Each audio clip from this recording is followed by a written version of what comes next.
Tayong igat.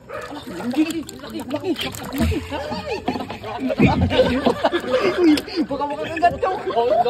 So ngayong gabi naman guys, ay grabe, napakalalaking igat na nahuli namin sa pagtatangan. Hindi lang guys malalaki, talagang napakarami naming nahuling igat ngayong gabi. Nagluto na rin nga pala guys kami dito ng adobo, kaya samahan nyo guys kami sa food trip at adventure ngayong gabi.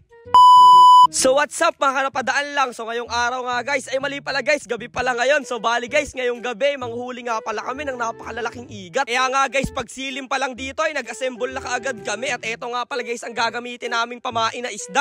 Ang tawag nga pala guys dito ay bagaong. At eto nga pala guys, yung isa sa favorite ng mga igat. Tapos eto na nga guys, fast forward tayo. At nagtataan na nga pala guys kami dito ng tangad natin sa igat. Ayan guys, kumuha lang guys kami ng puno ng sasadyan. Tapos ang gamit nga pala guys naming nylon dito ay numero 50, yung medyo malaki guys, taka malaki din na kawil kasi guys malalaki yung igat na huhulihin natin ngayong gabi. At eto naman guys, isang buo nga pala ang pinain ko dito kasi may huhulihin nga pala guys kaming napakalaking igat dito sa pwesto na to. Kaya ayan guys, dali-dali ko na rin tinaan. So bali nga guys, 10 piraso itong mga tangad na itataan namin ngayong gabi. At dito naman guys ay nagpapalit muna ako ng pagtataan dito kay Balong. Ang pagtataan nga pala guys ng tangad sa igat ay low tide muna, tapos mag-iintay kayo hanggang sa lumaki ang tubig. Tapos eto guys, makalipas nga lang siguro ang 3 oras dito or 4 ay babalik na kami dito sa mga tinaan namin.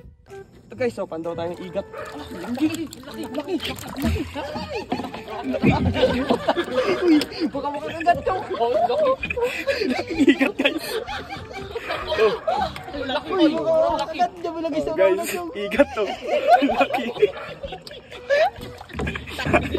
Grabe naman guys, napakaswerte natin ngayong araw kasi napakalaking igat yung nahuli namin dito sa unang tangad namin guys. Ayan o, sobrang laki at napakahaba.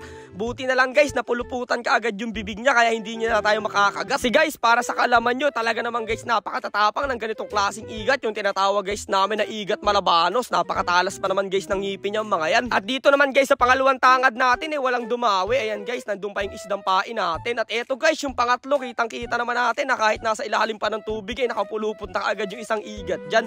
Medyo medium size nga lang yan guys, pero goods na rin yan at malaki na rin. Sobrang tuwa na nga guys namin dito sa part na to kasi sunod-sunod na talaga guys yung mga igat na nahuhuli namin. Ayan guys, so 3 peraso na kaagad.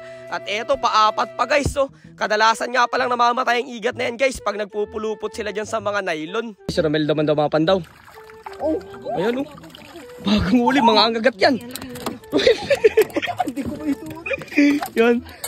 Oh yes, ang dami na nating huli oh. Ayan guys oh. Ang lalaki itong malaki oh, pinakanguna nating nahuli. Ang laki oh. Oh yes. Dahil nga guys, napakatatapang nito mga igat ay tinataas nito mga kasamahan ko yung paa nila doon sa bangka, baka makagat sila. Guys, pandawin na ni Balong oh. Ay, meron. Oh yan oh, ang laki oh. Ang laki oh. Ayun oh. Ay, ang laki. Ayun oh. Ang ilan na yan, baka malakot. Dini. Babay. Ang dami na guys namin huli oh. Ang dami. Then, sumala. Wow. May isa pa tayo pandawin. Isa pa. Baka naman guys may mag-comment na naman dyan na sabi nila scripted daw itong video natin at patay na daw yung mga igat. Ipapaliwanag ko guys sa inyo, kaya nga patay yung ibang igat na nahuli natin. Syempre guys, nasasakal sila ng mga nylon kasi napupulupot sila. Tapos eto naman guys, pag hindi sila napupulupot, ayan guys, kita nyo, nalalaban pa talaga sila at balak pa talaga nilang mangkagat. So bale, eto na nga guys yung mga nahuli natin at tuwan-tuwa yung tropa natin dyan si Kuya Shelo. Kitang-kita nyo naman guys, nagpupuluputan na dyan yung mga igat na nahuli natin.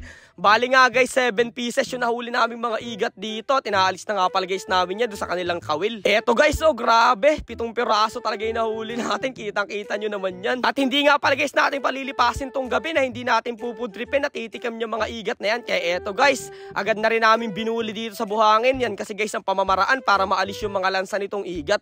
Para guys pag niluto natin mamaya ay sobrang sarap niya. Syempre agad na rin kaming gumili dito sa may gilid lang at nagpasiga guys ng apoy at napakaraming lamok. Tapos eto guys, sinimulan na rin namin gayatin itong mga igat.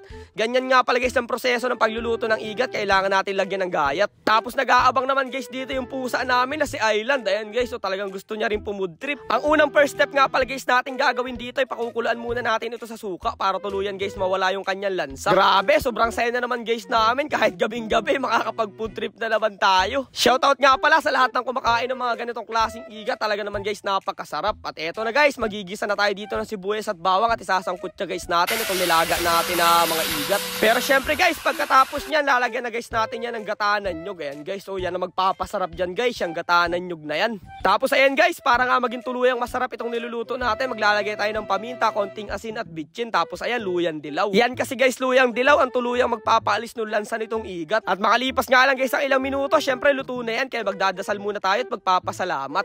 Let's go! Ayan tayo. Yeah, yung ulam natin, no. Pakita natin sa kanila para yung ulam natin. Ayan, no. Adobong igat, guys, na nahulan ni Gina. Meron pa sa kabila, punong-puno yan, no. Pakita mo sa kanila, Russell, kung gaano kasarap yan.